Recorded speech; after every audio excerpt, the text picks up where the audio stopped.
Today, we're diving deep into one of the most seductive financial ideas of our time, an idea that's promised a whole generation of high earners a secret escape hatch from the daily grind. But here's the thing. Behind that promise of a permanent vacation, there's a really dangerous illusion.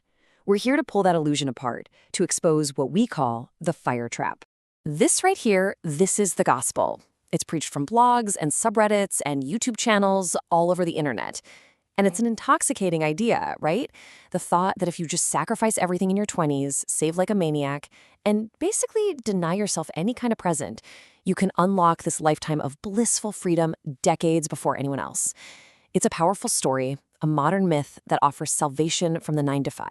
And that's exactly what it is, a lie. And I'm not talking about a small miscalculation. This is a fundamental, dangerous lie.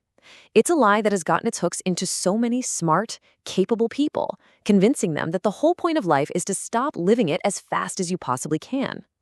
It's a philosophy that's built on a house of cards, fragile math, totally outdated assumptions, and a profound misunderstanding of what actually makes us tick.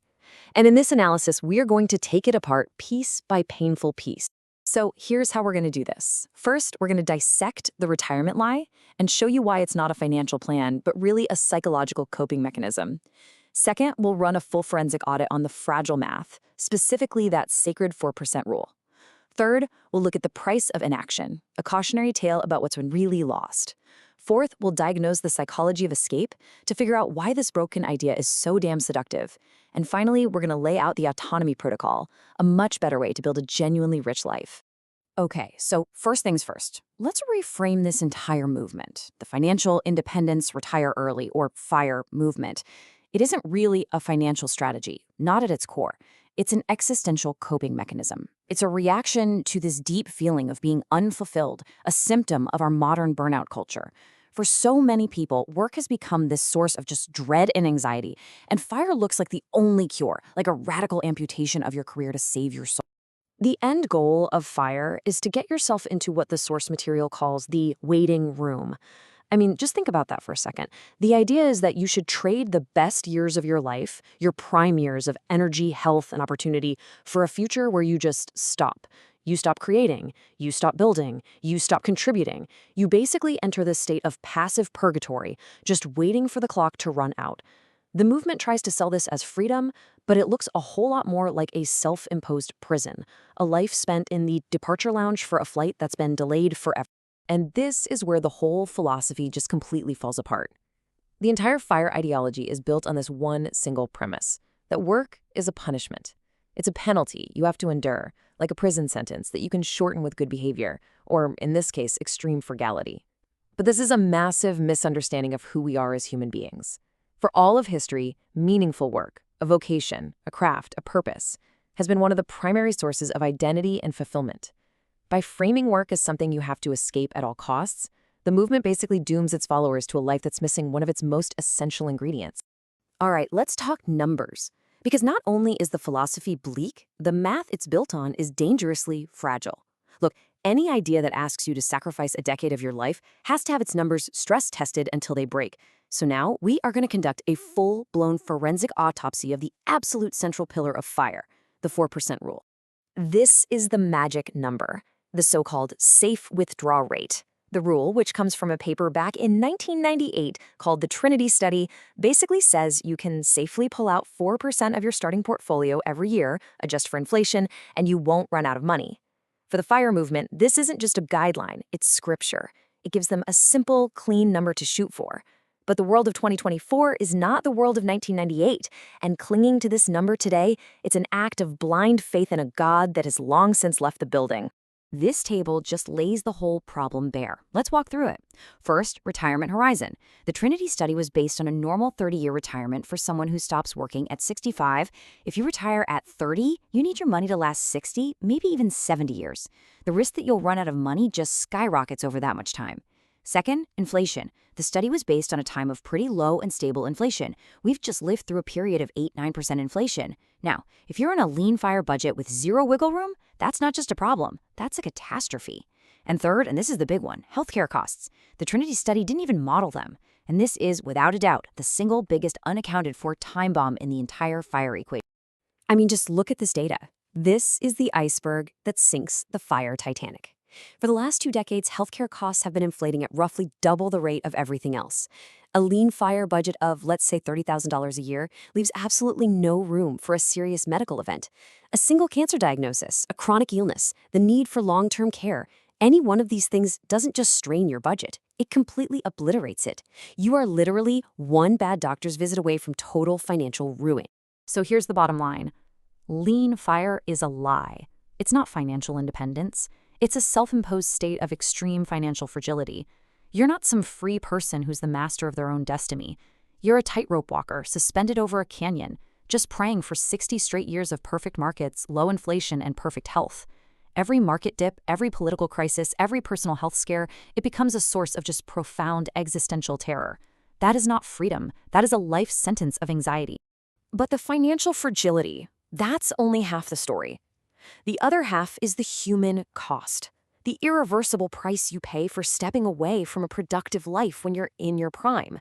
This isn't just about the money. It's about your skills decaying, your network evaporating, and losing your sense of identity. To really get this, let's look at the cautionary tale of a software engineer we're going to call Steve. So let's walk through what happened to Steve, step by step. In 2012, he's 30 years old. He hits his number, $700,000. He quits his job at Google to start his life of freedom. The first year is great, right? It's a honeymoon of travel and relaxing. But by 2015, this deep sense of boredom and irrelevance starts to set in. His friends are all getting promotions, starting families, talking about projects he doesn't understand anymore. By 2017, he's depressed and decides to go back to work. But he discovers what we call the re-entry problem. He's got a 5-year gap on his resume. In tech, that is an eternity. His skills are totally obsolete. By 2018, he's forced to take a junior role at a second-rate company, basically resetting his entire career back to square one. And this number? This is the real catastrophic cost of Steve's 5-year vacation. It's not just the salary he missed out on, it's the opportunity cost. Those years from 30 to 35, those were his prime earning years. That's when he should have been promoted to senior, then to director. He didn't just step off the career treadmill, he completely dismantled it. He traded his most valuable career-building years for 5 years of watching Netflix. And the financial cost, when you add up the lost salary, bonuses, stock, and career growth, it is easily in the millions. But you know, even for the people who don't have to go back to work, there's another hidden psychological trap. When you practice extreme deprivation for years and years, you don't just become frugal, you actually hardwire a scarcity mindset into your brain. The neural pathways for saving become so deep that the act of spending, even on little things, triggers a genuine stress response. I've seen fire followers with millions in the bank who feel physical pain paying for parking or buying a coffee. They have all the money they need for freedom, but they are psychologically incapable of ever actually feeling free. They've become prisoners of their own frugality. So this brings us to a really critical question. If the math is this broken and the psychological risks are this severe, why on earth is this movement so popular? To answer that, you have to diagnose the psychology of its seduction. Because FIRE isn't really selling a financial plan, it's selling an escape from a pain that feels unbearable. And this right here, this is the core misdiagnosis that almost every FIRE adherent makes. Let's be honest, the modern corporate job for a lot of people is soul-crushing. It's full of bureaucracy, office politics, and it often feels completely meaningless. People are desperate to escape that environment, and FIRE presents itself as the only way out. But it mistakes the symptom, a bad job, for the disease, which is a lack of meaningful work. It throws the baby out with the bathwater, abandoning the entire pursuit of a fulfilling career for a life of just managed idleness. This slide shows the two fundamentally different life games you can play. On the left, you got the world's most driven people. Think Musk, think Buffett. They have more money than they could ever spend, but they work relentlessly. Why? Because they're not playing for money. They're playing this self-actualization game. Their goal is to build, to create, to solve problems, to compound their impact on the world. Now on the right, you have the game that FIRE teaches you. It's a survival game. It's a game of endurance and escape. The goal isn't to build a portfolio of impact, but to just deplete a portfolio of savings as slowly as you can. One is a game of creation, the other is a game of managed decline. So, if FIRE is the trap, what's the alternative? It's not about just grinding away at a job you hate until you're 65. The final part of our analysis is to lay out a superior framework, what the source material calls the autonomy protocol. It's a real strategy for building a genuinely rich life, a life of meaning and engagement. And you can start today. Okay, the protocol has 3 core steps, and the order here is really important. First, you secure your distant future by achieving what's called coast fire.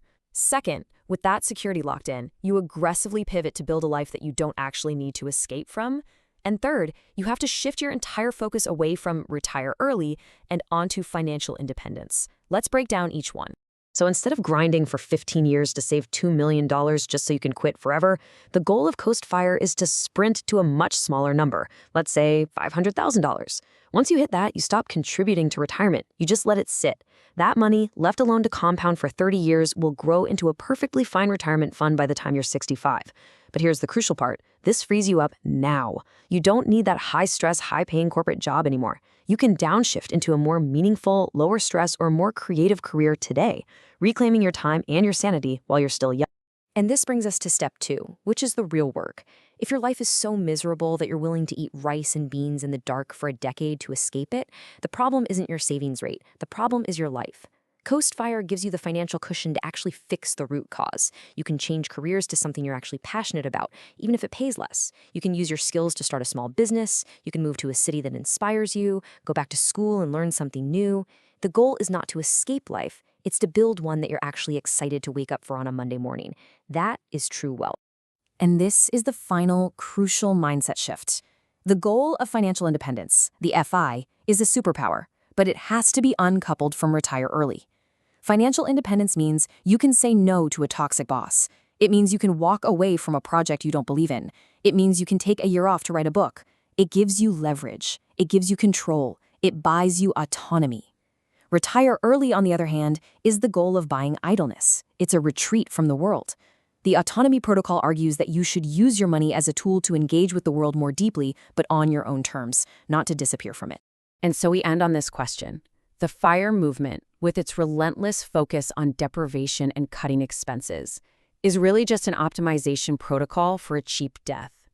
It's about minimizing your financial footprint until you basically cease to exist. The alternative, the autonomy protocol, is about optimizing for a rich life. A life rich in meaning, rich in purpose, rich in impact, and rich in experiences. The choice is yours. What are you truly optimizing for?